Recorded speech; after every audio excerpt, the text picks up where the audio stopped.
Kody Brown is coming for Truly. Not with anger, not with a lawsuit, not with another camera crew. He is coming with something far more complicated than any of that. He is coming with an apology. And everything you need to understand about that moment, everything Truly Brown needs to understand about that moment, is something we need to talk about right now, before it happens. Because the difference between a genuine request for forgiveness and a performance of one is invisible to someone who hasn't been prepared to see it. If this channel has ever given you something worth keeping, like this video right now, subscribe to Sister Wives Crew, because what's coming in this series will require you to be here for every single piece of it. Let's start with what we know for certain. Kody Brown is a man whose faith tradition centers on redemption. It is not a peripheral value for him. It is foundational. And when you combine that theological framework with the very specific public narrative he has been constructing since the divorces, the image rehabilitation cycles, the emotional performances on camera, the consistent pattern of reaching toward his own version of events rather than his children's, what you get is a man who is already, whether he knows it consciously or not, building toward a reconciliation attempt with his youngest daughter.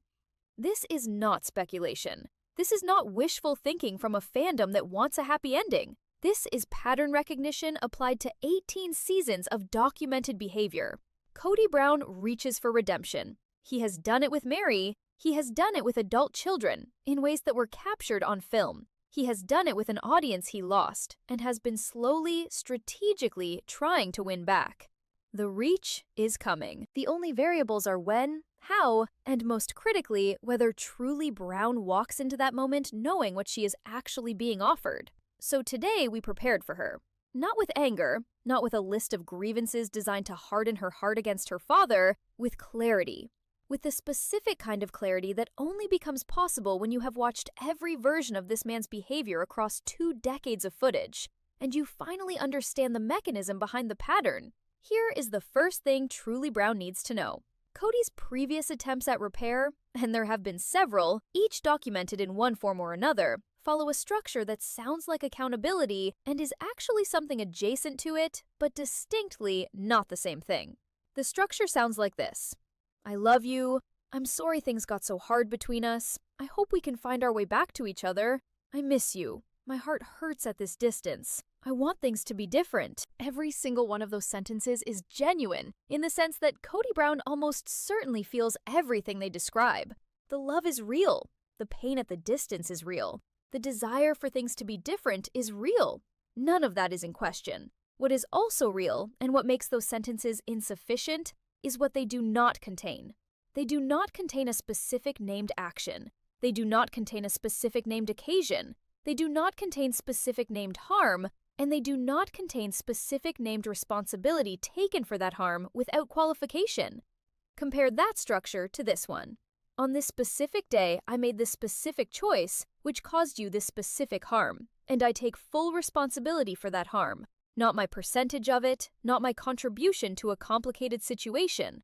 Full responsibility. Without context, without deflection. The first version, the one Kody has consistently offered, costs almost nothing emotionally and changes almost nothing practically. It allows the person offering it to feel the relief of having apologized without having done the actual labor of accountability.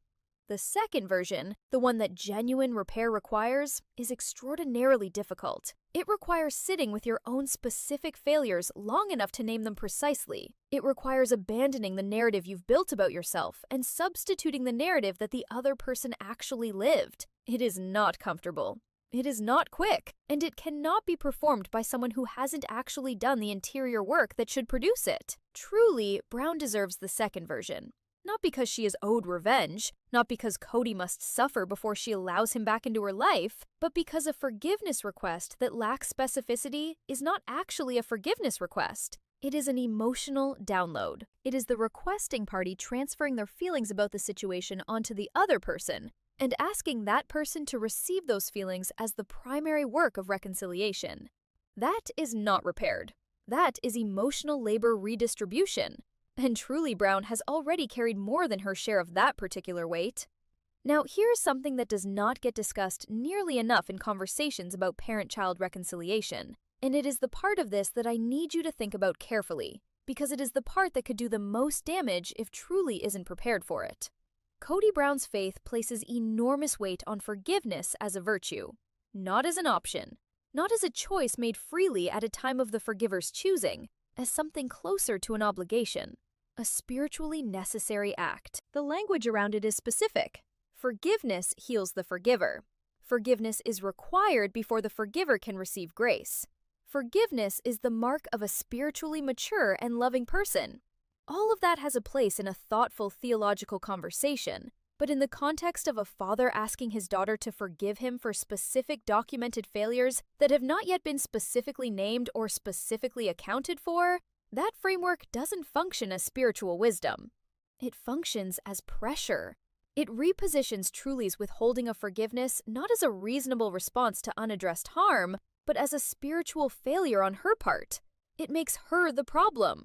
Her guardedness becomes her deficit. Her requirement for genuine accountability before she extends genuine trust becomes evidence of an unforgiving heart. Truly Brown needs to know something before that pressure arrives, and it may arrive subtly. It may arrive without Kody even consciously intending it, but it will arrive because it is baked into the framework he operates from. She needs to know that forgiveness is not a debt. It is not spiritually compulsory. It is not owed on anyone's timeline but her own. It is a gift entirely hers to give, or withhold, or hold in reserve until conditions warrant its offering. No authentic faith tradition that operates from genuine love would argue otherwise. And any person, any parent, who uses the language of faith to accelerate a child's forgiveness before genuine accountability has been established is not using faith as a guide. They are using it as leverage. Truly Brown deserves to know the difference before she finds herself in that conversation, because the difference is not always immediately visible to the person on the receiving end of it. Let's talk about what genuine forgiveness requests actually look like.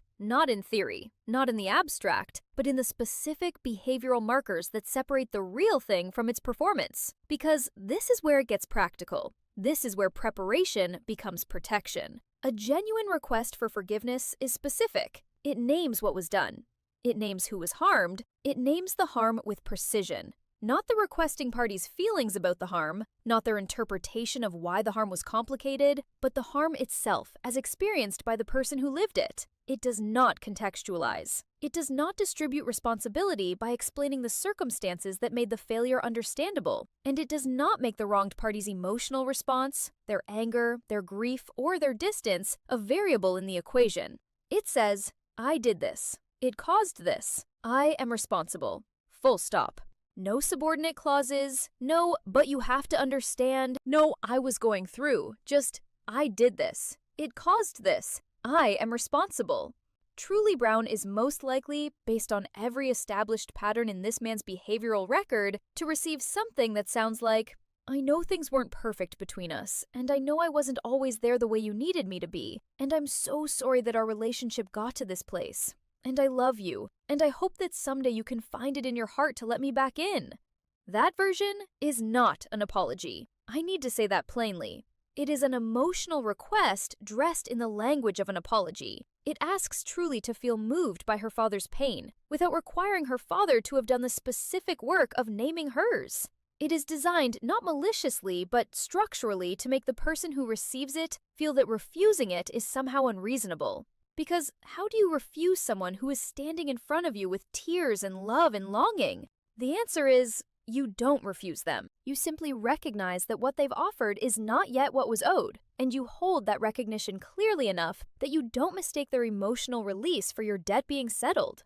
What Truly Brown needs from Kody Brown, if he ever genuinely reaches for repair, is something so specific and so simple that it should, in theory, require no instruction at all.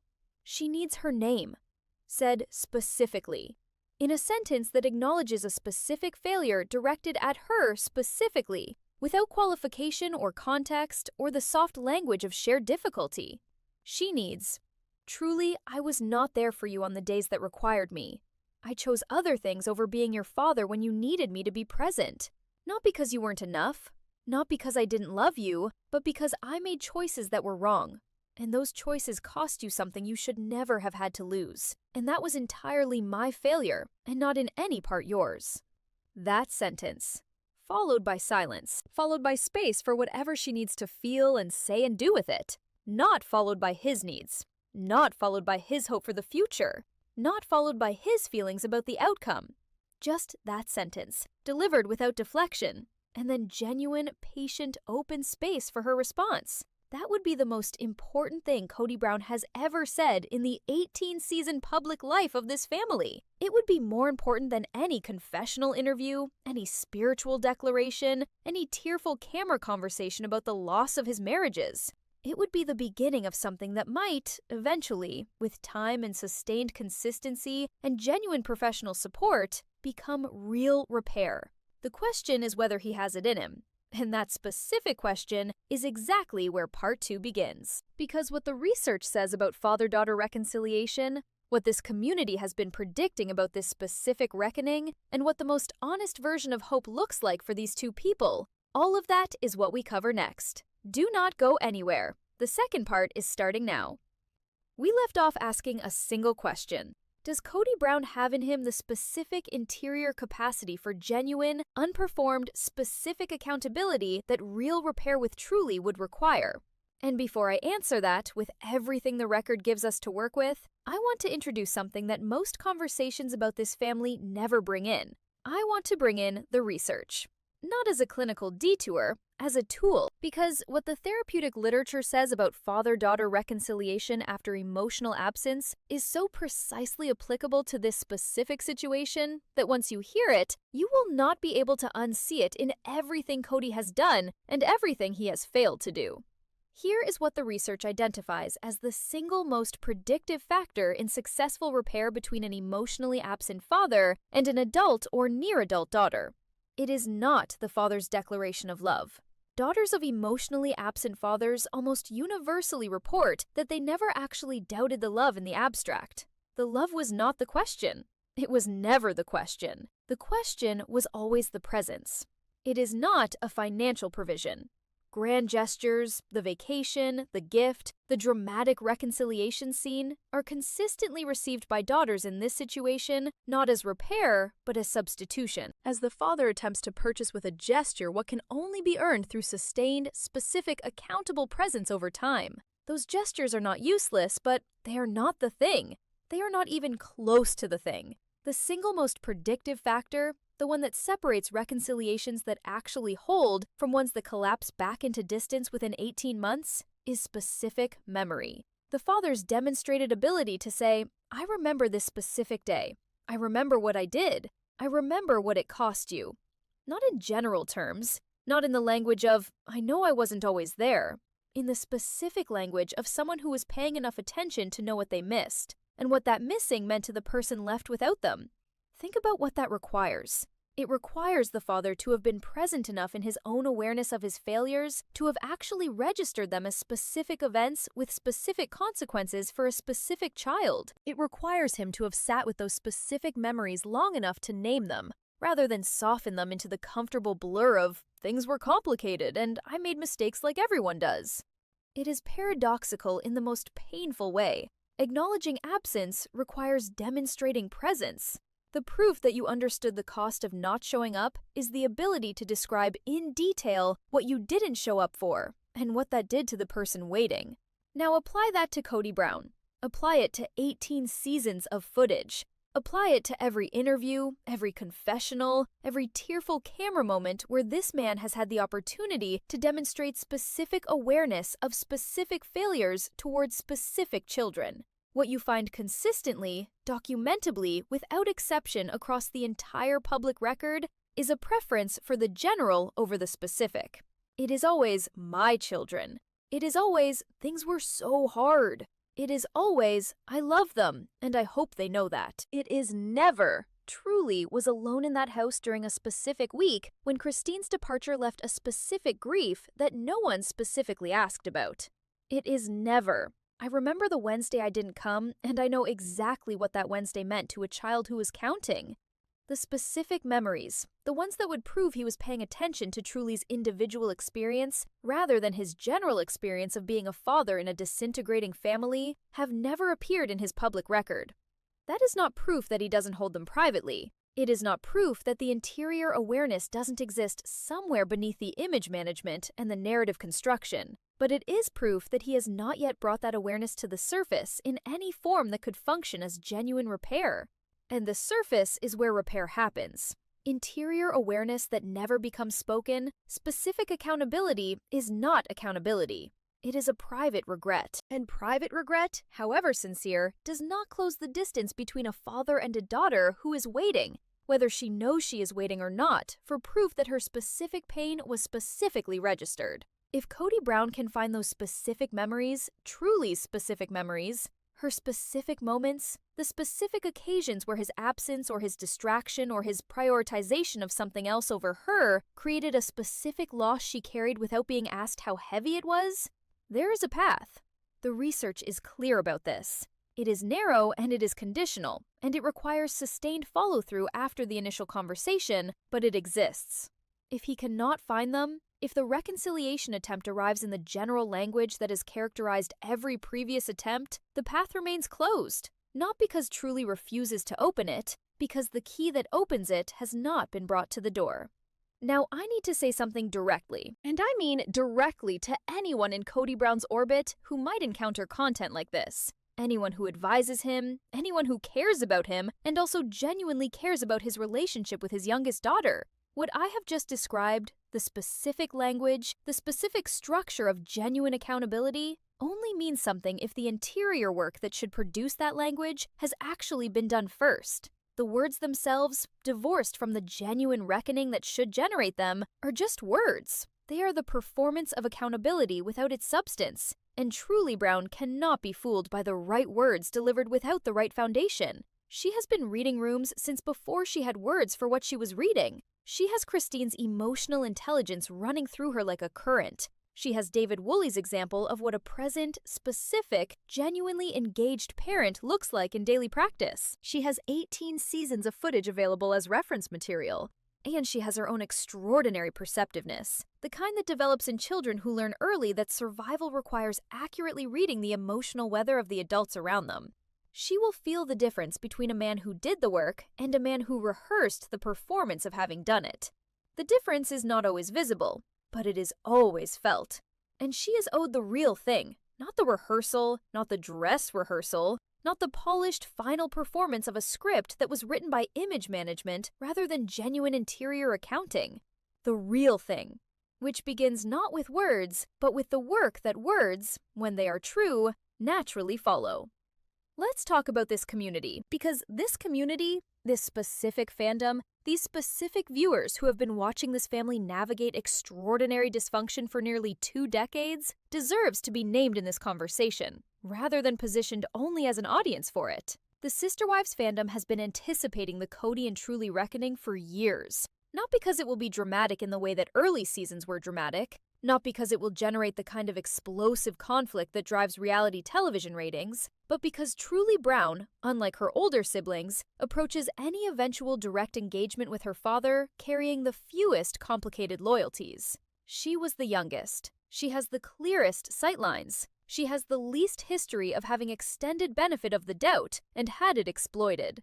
She comes to this with eyes that haven't yet been trained by cycles of hope and disappointment to look away from what they're actually seeing. The fandom has predicted correctly, in my assessment, that she will be the most clear-eyed participant in any reconciliation attempt. The child is most likely to require the real thing before accepting any version of it. The child least likely to receive a performance as payment. And when that moment comes, whenever it comes, in whatever form it takes, whether it is captured on camera or happens entirely outside the public record, this audience will be watching with the most sophisticated interpretive capacity of any moment in Sister Wives history. They will have watched every previous version of Kody's reconciliation performances. They will have watched every previous version of a brown child extending trust and having that trust handled carelessly. They will know, and their collective knowing the refusal to receive a performance as the real thing will be, in its own way, one more form of witness for a young woman who has spent too much of her life having her specific experience go unwitnessed by the specific person most obligated to see it. And now, because this series has always tried to hold honesty and hope in the same hand, without letting either crush the other, I want to offer you the most carefully considered optimism I have in me on this subject. There is a version of the Kody and Truly story that does not end in permanent distance. I believe that. I hold it not as a demand on Truly to forgive on a timeline that serves anyone other than herself, and not as a defense of Kody's failures, or a softening of their documented weight. I hold it as a genuine belief, grounded in everything I understand about human capacity for change, that people are occasionally, not always, not reliably, but occasionally capable of becoming the specific person that a specific relationship requires them to become. That version of this story requires several things that have not yet happened. It requires Kody Brown to do the genuine interior work, not the public-facing version of it, not the camera-ready version of emotional processing, but the private, sustained, professionally supported work of sitting with his specific failures long enough to name them precisely and take full, unqualified responsibility for them. It requires more time than most people in this situation allow themselves, because the impulse to reach for reconciliation before the work is complete is one of the most common ways genuine repair gets sabotaged at its origin. It requires Truly to be given complete freedom without pressure from any source, faith-based or family-based or socially constructed, to determine her own timeline, her own conditions, her own terms for what genuine safety in that relationship would require before she extends genuine trust. It requires Christine to occupy the most difficult parental position available, neither barrier nor bridge, simply a mother who trusts her daughter's judgment completely and holds space for whatever outcome Truly determines is right for Truly, including outcomes that are painful to witness. These conditions are not impossible. I want to say that clearly, because the list of what's required can sound like an obstacle course designed to guarantee failure, and that is not my intention. These conditions are specific, and being specific is hard, but specific is also, when met, the only thing that produces something real rather than something that looks like it from a distance. Easy reconciliation. The kind that happens quickly, without sustained work, without genuine specificity, in the warm glow of emotional momentum, almost never holds. The research is conclusive on this. The reconciliations that hold are the ones that were built slowly, on a foundation of genuine accountability, with the wronged party's timeline and conditions treated as non-negotiable rather than as obstacles to be managed. And so, I hold this hope that Kody Brown still has time. Not unlimited time. The developmental windows for father-daughter repair are specific, and distance compounds if unaddressed. And there will come a point at which Truly's life is so fully constructed around her own foundation, her mother's household, her stepfather's presence, her own relationships and identity, and understanding of what family actually looks like in daily practice, that the space available for a rebuilt relationship with her father becomes genuinely structural, rather than emotionally available. That point has not been reached. But it is not infinitely far away either. And the time between now and then is not a general resource to be drawn on casually. It is a specific, finite window, and what happens in it matters enormously. The most honest thing I can say about the possibility of Kody Brown using that window well, using it with the specificity and sustained commitment that genuine repair requires, is this. I hope he does. Not for his legacy.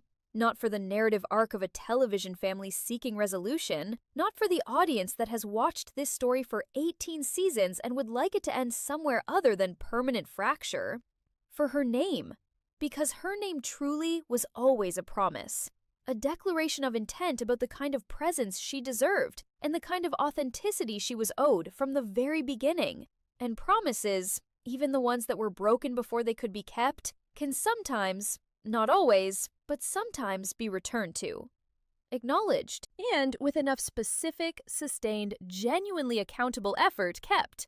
That is what I want for Truly Brown. Not a reconciliation that looks good on camera, not a father-daughter moment that lands well in a season finale, a reconciliation that is true, that was earned, that was built on the specific foundation that her specific name always promised she deserved. One that justifies everything the name Truly was always meant to mean from the very first day it was given to her, to every day that follows whatever day Kody Brown finally finds his way to the specific, accountable, genuine version of the conversation she has always deserved to receive. That is the hope, held carefully, offered honestly, without demand and without deadline, except the one that time itself imposes on everyone, without asking permission, without providing warning, and without making exceptions for the people who were not yet ready when it arrived. Now, I need something from you. And I am asking you directly because this community has demonstrated across every topic in this series that it handles truth with more sophistication than any fandom I have encountered. If you were truly Brown, knowing everything you know, having watched everything you have watched, having understood everything this series has tried to illuminate, and Kody Brown came to you with a genuine, specific, accountable request for repair, would you give him a chance? I am not asking what you think truly should do. I am asking what you would do. If it were your childhood, your name, your specific losses, finally, specifically named by the person whose choices created them. Yes? No? Or it depends. And if it depends, tell me the one condition that would change your answer. Drop it in the comments. Be as honest as this series has tried to be with you, because the answers are going to be as telling about what we all carry from our own fathers as they are about Kody Brown. Like this video if this series has given you something worth keeping. Subscribe to Sister Wives Crew if you are not already here, because Topic 29 is coming, and Topic 29 is the one I have been building toward since the very first video in this series. It is the end. It is the piece that makes sense of everything that came before it, and I need you here for it. Not because the algorithm requires it, but because this story, told carefully across this many topics, deserves an audience that has stayed with it long enough to understand what the ending actually means. Topic 29 arrives next. The finale, the one built from the very beginning. Do not miss it.